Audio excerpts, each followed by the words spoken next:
बाबा ए बाबा बोलो छापरा के टिकट दिए गो तू मत जा।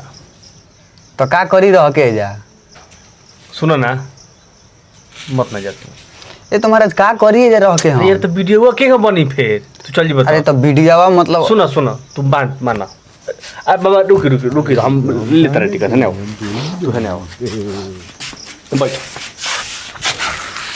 तू चल जाइबो हमार वीडियो के बनी। ए मारा तो वीडियो खातिर पैसा वैसा देत होइले नहीं कि यार हम वीडियो बनाई हैं।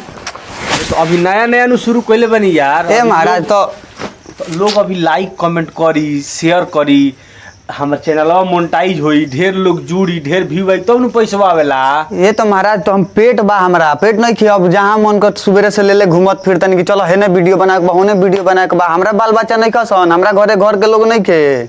अरे भाई बा तो हमरा घरे नहीं खे हमरो घरे बा। तो बात तो रौरा तो जी बावे खाता नहीं तो कहे के मतलब है कि पहले गजन सब तब न बाद में मजा मिली। बाग महाराज पैसा वैसा मिलते नहीं कि हमरा काम ये करी बड़ा खतरनानी बड़ा तू अभी आवता पैसा। अब रौरे लाइक करी सब्सक्राइब करवाई या टिपा टिपी करी हम नहीं कि कुछ अरे जानत तो हम जाएम कमाए। तू अभी गजन सहब नु त बिहान मजा में रहब। लइका एक दिन में लइका हो जाला कि टाइम लागेला। लइकवा एके दिन में होला। अच्छा ठीक है एक दिन में होला ई बात हम मानते हैं लेकिन ई बताओ जे 9 महीना लागेला कि ना। हाँ आ कि आजे भेंट भइल आजे लइका हो जाई तो 9 महीना हम इंतजार करी।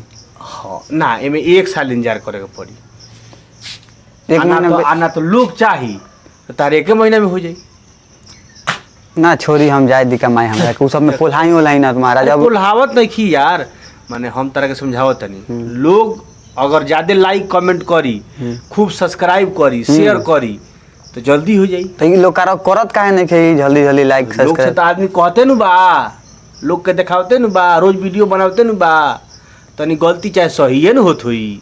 महाराज बुझे के चाहिए वो लोग के सुनी लोग काम करी लोग सारा वीडियो के खोली लोग टीवीएम इंटरटेनमेंट हाँ। अब के सब खोल के लाइक के सब्सक्राइब करी लोग धक्का धक गोली के रफ्तार से मारी लोग तो ना कमाए ना खी जात रौरे लोग के चलते हमें पैसा थोड़ा लगेला ना वो सब में पैसा लगी महाराज करी लोग धक्का धक जो नेटवा चलता नु उतने में हो जाए ना करी लोग तो पक्का में भाग जाए कमाए। देखो तू भागे के मत तू जब भागे कहत रहनु तो हमार माने एगो किडनिया लागत काम कम करता काहे तू बाड़ो तो दूगो फायदा बा हमरा। एगो तो तू महिलो वाला काम कला करिया क देल आ एगो मर्दानू वाला क देल तो 2 in 1 बा।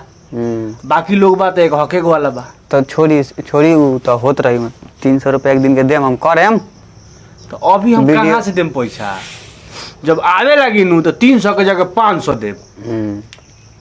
तो खियाएम वेम नु अपना घरे माने एक टाइम खियाए एक टाइम चली ठीक बा नहीं खी जाता हूँ कमाए ठीक बा रखी भेगा चली वीडियो बना। हाँ वे का वे अरे पार्टी हम होंगे कामयाब कामयाब एक दिन कामयाब होंगे। हाँ एक हौसला रखल जाई तू मर्दे हमार तो मन छोट कर देल रहा ना अब ना जाए देखा तारा अब समझाई नहीं घाव निकल गइल हमरा इतने दिन फेफड़ा पड़ गइल फेफड़ी पड़ गइल बताई चलिए ठीक बा।